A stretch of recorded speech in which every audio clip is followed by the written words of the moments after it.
Hai, sekarang aku lagi ada di area Ruko Safir, juga berada di depan pasar warga Villa Mutiara yang ramai banget. Pasti cocok deh buat usaha. Mau ngajakin ngintip satu ruko yang hampir siap serah terima. Nah, welcome to lantai 1. Cocok banget untuk area usaha karena luas dan udah lengkap dengan kamar mandi dan wastafel untuk konsumen.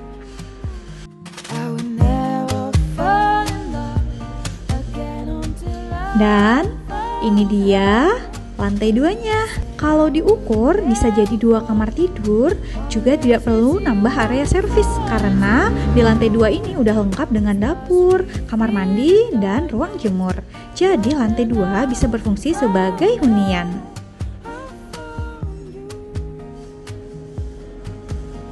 Gimana? Tertarik untuk serah terima selanjutnya?